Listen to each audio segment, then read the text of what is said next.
بسم اللہ الرحمن الرحیم۔ عزیز طلبہ، آج ہم پڑھیں گے تحریک پاکستان اور پاکستان کا قیام۔ سب سے پہلے تحریک پاکستان کا پس منظر دیکھیں گے۔ برصغیر جنوبی ایشیا میں مسلمانوں کی آمد 712 عیسوی میں محمد بن قاسم کی فتح سندھ سے شروع ہوئی۔ مغل بادشاہ اورنگزیب عالمگیر کی وفات 1707 کے بعد مسلم حکومت میں زوال کے آثار نمودار ہوئے، لیکن اس کے چند سال بعد ہی حضرت شاہ ولی اللہ کی شکل میں ایک مسلح اور مجدد منظر پر آ جانے سے برصغیر میں اسلام کے احیاء اور مسلمانوں کے استقلال کی پرزور تحریک کا آغاز ہوا۔ سیاسی سطح پر انگریزوں نے تجارتی ایسٹ انڈیا کمپنی کے نام پر اپنا اثر و رسوخ خوب بڑھایا۔ 1757 میں بنگال کے نواب سراج الدولہ نے انگریزوں کا راستہ روکنا چاہا، لیکن وہ اپنوں کی سازش کی وجہ سے جنگ پلاسی میں شہید ہو گئے۔ 1799 میں میسور کے حکمران ٹیپو سلطان کو بھی اپنوں کی غداری کی وجہ سے جام شہادت نوش کرنا پڑا۔ علمی محاذ پر شاہ ولی اللہ کے صاحبزادگان اور ان کی اولاد اور پھر ان کے شاگرد سرگرم عمل رہے۔ ان کے زیر اثر تحریک مجاہدین شروع ہوئی، جس کے امیر سید احمد شہید بریلوی رحمۃ اللہ علیہ تھے۔ 1831 میں سید احمد شہید اور ان کے رفیق خاص سید اسماعیل شہید بالاکوٹ میں سکھوں کا مقابلہ کرتے ہوئے شہید ہو گئے۔ عسکری سطح پر احیاء اسلام کی آخری کوشش بھی ناکام ہو گئی۔ تربیتی میدان میں اس تحریک کے اثرات جاری رہے اور خاص طور پر بنگال میں فرائضی تحریک نمایاں ہوئی۔ فرائضی تحریک کا بنیادی مقصد مسلمانوں کو فرائض کی ادائیگی اور دعوت و تلقین تھا۔ 1857 کی جنگ آزادی بھی مسلمانوں کے سیاسی احیاء اور استقلال کی ایک کوشش تھی۔ اب آتے ہیں آپ کا لانگ کویسچن نمبر 1، تحریک علی گڑھ اور سر سید احمد خان کا ذکر۔ جنگ آزادی میں ناکامی کے بعد ہی برصغیر کے مسلمانوں کی تاریخ کا سیاہ ترین دور شروع ہو گیا۔ مسلمان بحیثیت قوم انگریزوں کی نفرت اور انتقامی کارروائیوں کا نشانہ بنے، اور ان حالات میں سر سید احمد خان نے تحریک علی گڑھ کے ذریعے قوم کی رہنمائی کا بیڑا اٹھایا، اور سر سید احمد خان کی تحریک علی گڑھ کے مقاصد مندرجہ ذیل ہیں۔ نمبر 1، حکومت اور مسلمانوں کے درمیان اعتماد بحال کرنا، مسلمانان برصغیر کو جدید علوم اور انگریزی زبان کی سیکھنے کی طرف راغب کرنا، مسلمانان برصغیر کو سیاست سے باز رکھنا۔ آپ 17 اکتوبر 1857 کو دہلی میں پیدا ہوئے۔ آپ نے مسلمانوں کی سیاسی، تعلیمی اور مذہبی ترقی کے لیے ایک عملی کام کیا۔ آپ نے اس بات کا اندازہ لگا لیا تھا کہ مسلمان تعلیم کے بغیر ترقی نہیں کر سکتے۔ 1859 میں آپ نے مراد آباد میں ایک سکول قائم کیا۔ 1863 میں آپ نے غازی پور میں سائنٹیفک سوسائٹی کی بنیاد رکھی۔ آپ نے 1875 میں علی گڑھ میں جو سکول قائم کیا وہ 1870 میں کالج اور 1920 میں یونیورسٹی بن گئی۔ 20ویں صدی کے شروع میں مسلمانوں کا پڑھا لکھا طبقہ اسی تعلیمی ادارے کا تعلیم یافتہ تھا۔ رسالہ اسباب بغاوت ہند بھی سر سید احمد خان کی ایک اہم سیاسی خدمت تھی۔ اس رسالہ میں آپ نے 1857 کی جنگ آزادی کے حقیقی اسباب سے انگریز حکومت کو آگاہ کیا۔ جنگ آزادی کے بعد سر سید احمد خان کی حیثیت سیاسی مسیحیت سے کم نہ تھی۔ مسلمانان برصغیر کے وجود کو قائم رکھنے کے لیے آپ آگے بڑھے اور انگریزوں کی غلط فہمی دور کرنے کی کوشش کی۔ سر سید احمد خان سیاسی طور پر مسلمانوں کو کمزور سمجھتے تھے، اس لیے انہوں نے 1885 میں ہونے والی انڈین نیشنل کانگریس میں مسلمانوں کو شامل ہونے سے روکا۔ انہوں نے مسلمانوں کو تعلیم کی طرف توجہ دینے کے لیے کہا تاکہ مسلمان پہلے تعلیم حاصل کریں پھر سیاست میں حصہ لیں۔ سر سید احمد خان کے کارنامے ان کی زندگی تک محدود نہ تھے، بلکہ انہوں نے ایسی تحریک شروع کی جس سے ان کی وفات کے بعد بھی قومی خدمت کا کام جاری رکھا۔ سر سید احمد خان نے تحریک علی گڑھ کے ذریعے مسلمانوں کو ایک لڑی میں پرو دیا، جس سے مسلمانوں کے جداگانہ تشخص کی تشکیل ہوئی۔ دوسرا پوائنٹ، تقسیم بنگال 1905۔ برطانوی ہند میں بنگال کا صوبہ آبادی کے اور رقبے کے لحاظ سے دیگر تمام صوبوں سے بڑا تھا۔ یہاں کا اقتصادی اور معاشی نظام مکمل طور پر ہندوؤں کے کنٹرول میں تھا۔ 1905 میں جس وقت لارڈ کرزن نے ہندوستان کے وائسرائے تھے، ان کی سفارش پر برطانوی پارلیمنٹ نے انتظامی سہولت کے پیش نظر بنگال کو 2 حصوں میں تقسیم کر دیا۔ انگریزوں کے مطابق اتنے بڑے صوبے اور وسیع صوبے کا نظام صحیح طریقے سے چلانا ایک گورنر کے بس کی بات نہ تھی۔ اس تقسیم کے نتیجے میں بنگال کے 2 صوبے مشرقی بنگال، مغربی بنگال بن گئے۔ تقسیم بنگال سے ہندوؤں اور مسلمانوں پر مختلف اثرات مرتب ہوئے۔ مسلمان اس تقسیم سے بڑے خوش تھے کیونکہ مشرقی بنگال میں مسلمانوں کی اکثریت تھی جو ایک نیا صوبہ بن گیا تھا، لیکن ہندو اس تقسیم سے ناخوش تھے۔ وہ ہرگز یہ بات برداشت نہیں کر سکتے تھے کہ پورے بنگال پر ان کی اقتصادی اور سیاسی اجارہ داری اور بالادستی ختم۔ بیٹا یہاں ایک شارٹ کویسچن بھی ہے کہ تقسیم بنگال سے ہندو اور مسلمانوں پر کیا اثرات ہوئے، تو یہ اس کا جواب بھی مکمل ہو گیا۔ آگے یہی وجہ تھی کہ ہندوؤں نے تقسیم بنگال کو ماننے سے انکار کر دیا اور اس تقسیم کی منسوخی کے لیے ایڑی چوٹی کا زور لگایا۔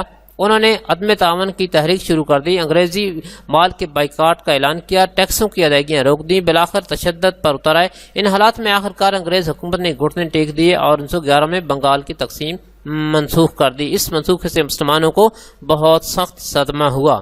اگلا پوائنٹ ہے شملہ وفد 1906۔ تقسیم بنگال پر ہندوؤں کے رویے کے پیش نظر مسلمانوں نے اپنے حقوق کے تحفظ کے لیے ایک نئے راستے کا انتخاب کیا۔ 1 اکتوبر 1906 کو مسلمانوں کو ایک سیاسی وفد سر آغا خان کی قیادت میں اپنے مطالبات لے کر وائسرائے ہند لارڈ منٹو سے شملہ میں ملا، جس سے مسلمانوں نے جداگانہ انتخابات کا مطالبہ کیا۔ شملہ وفد میں مسلمانوں کو وائسرائے کی طرف سے مثبت جواب ملا۔ اس وقت مسلمانوں کی کوئی سیاسی جماعت نہ تھی۔ اس واقعے کے بعد مسلمانوں نے شدت سے ایک سیاسی جماعت کی ضرورت محسوس کی جو مسلم لیگ کی صورت میں قائم ہوئی۔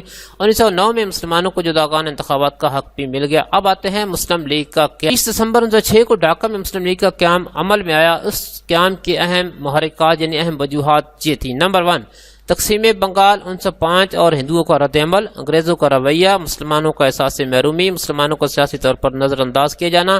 ان محرکات کی وجہ سے مسلمان جو انگریزوں اور ہندوؤں کی وجہ سے دب گئے تھے متحرک ہوئے اور ایک مشترکہ سوچ کے دائرے میں آ گئے۔ مسلمان لیڈر اکٹھے ہو کر وائسرائے ہند سے ملنے شملہ گئے اور واپس آ کر اپنے آپ کو سیاسی طور پر منظم کر لیا۔ مسلم لیگ کے قیام کے چیدہ مقاصد مندرجہ ذیل ہیں۔ نمبر 1، مسلمانوں میں برطانوی حکومت کے لیے وفادارانہ جذبات پیدا کرنا اور حکومت کی کارروائیوں کے بارے میں ان کی شکوک و شبہات کو دور کرنا۔ نمبر 2، مسلمانوں کے سیاسی حقوق کی حفاظت کرنا اور ان کے مطالبات کو حکومت کے سامنے پیش کرنا۔ مسلم لیگ کے مندرجہ بالا مقاصد کو نقصان پہنچائے بغیر دوسری اقوام سے تعلقات کرنا۔ اگلا پوائنٹ ہے منٹو مارلے اصلاحات۔ 1905 میں تقسیم بنگال کی وجہ سے ملک میں سیاسی بے چینی بڑھ گئی تھی۔ ہندو اور مسلمان ایک دوسرے سے بیزار ہوتے جا رہے تھے۔ حالات کی نزاکت کو بھانپتے ہوئے وزیر ہند مسٹر مارلے اور گورنر جنرل لارڈ منٹو نے مل کر ہندوستان کے کچھ اصلاحات مرتب کی۔ برطانوی پارلیمنٹ نے ان اصلاحات کے بل کو انڈین کونسل ایکٹ 1909 کے نام سے پاس کیا۔ عام طور پر ان اصلاحات کو منٹو مارلے اصلاحات کے نام سے بھی یاد کیا جاتا ہے۔ ان اصلاحات کے تحت مرکزی اور صوبائی قانون ساز کونسلوں میں توسیع کر دی گئی اور ان کے ارکان کی تعداد میں اضافہ کیا گیا۔ جداگانہ انتخاب کا طریقہ راج کرنے کی منظوری دی گئی۔ مسلم لیگ نے جداگانہ طریقہ انتخاب کے نفاذ کا خیر مقدم کیا اور اسے اپنی کامیابی قرار دیا۔ یہ مطالبہ شملہ وفد کے ممبران مسلمانوں نے 3 سال قبل یعنی 1906 میں لارڈ منٹو سے ملاقات کے دوران کیا تھا۔ آگے پوائنٹ ہے میثاق لکھنؤ۔ 1916 میں لکھنؤ میں مسلم لیگ اور کانگریس کا مشترکہ اجلاس ہوا۔ دونوں پارٹیوں کے درمیان ایک معاہدہ طے پایا جسے میثاق لکھنؤ کے نام سے یاد کیا گیا ہے۔ اس معاہدے میں پہلی بار مسلمانوں کو الگ قوم تسلیم کیا گیا اور جداگانہ انتخاب کے مطالبے کو تسلیم کیا گیا۔ قبل ازیں 1909 میں منٹو مارلے اصلاحات میں اس مطالبے کو حکومت پہلے تسلیم کر چکی تھی۔ میثاق لکھنؤ کی بدولت قائد اعظم کو ہندو مسلم اتحاد کا سفیر قرار دیا گیا۔ اگلا پوائنٹ ہے تحریک خلافت 1919۔ 1914 میں شروع ہونے والی پہلی جنگ عظیم میں ترکی نے انگریزوں کے خلاف جرمنی کا ساتھ دیا۔ جنگ میں جرمنی اور اس کے حلیفوں کو شکست ہوئی۔ جنگ کے خاتمے پر انگریزوں نے اپنے حلیفوں کو ساتھ ملا کر ترکی کو سعودی عرب، شام، عراق، فلسطین اور اردن کے علاقوں سے محروم کر دیا، جس سے ترکی کا وجود خطرے میں پڑ گیا۔ اس طرح ترکی کی خلافت کو بچانے کے لیے برصغیر کے مسلمانوں نے 1919 میں ایک ملک گیر تحریک کا آغاز کیا جسے تحریک خلافت کے نام سے یاد کیا جاتا ہے۔ اس تحریک کے مندرجہ ذیل مقاصد تھے: نمبر 1، ترکی کی خلافت قائم رکھی جائے، مسلمانوں کے مقدس مقامات ترکوں کی حفاظت میں رہیں، ترکیوں کی حدود میں تبدیلی نہیں کی جائے۔ تحریک عدم تعاون۔ اس تحریک کے اہم مقاصد مندرجہ ذیل تھے: نمبر 1، حکومت کے ساتھ عدم تعاون، سرکاری ملازمتوں کو ترک کرنا، فوج میں مسلمانوں کا بھرتی نہ ہونا، انگریزی مصنوعات کا بائیکاٹ کرنا، عدالتی بائیکاٹ، بچوں کو سکولوں اور کالجوں میں نہ بھیجنا، انگریزوں کے عطا کردہ خطابات واپس کر دینا۔ اگلا پوائنٹ ہے تحریک ہجرت۔ یہ کیا تھی؟ تحریک ہجرت 1920 میں چند علماء کرام نے فتویٰ جاری کیا کہ برصغیر دارالحرب ہے، مسلمانوں کا انگریزوں کی عملداری میں رہنا جائز نہیں، انہیں دارالاسلام میں ہجرت کرنی چاہیے۔ چنانچہ ہزاروں مسلمان خاندان اپنی جائیدادیں بیچ کر افغانستان ہجرت کر گئے۔ افغانستان نے ان کو اپنے ملک میں داخل ہونے کی اجازت نہ دی اور انہیں مجبور کر دیا کہ وہ اپنے ملک واپس چلے جائیں۔ جب یہ لٹے پھٹے مسلمان واپس آئے تو بربادی کے سوا ان کے لیے کچھ نہ تھا۔ مصطفیٰ کمال اتا ترک، جدید ترکی کے بانی، نے ترکی میں خلافت کا خاتمہ کر دیا اور یہ تحریک ختم ہو گئی۔ آگے ہے نہرو رپورٹ۔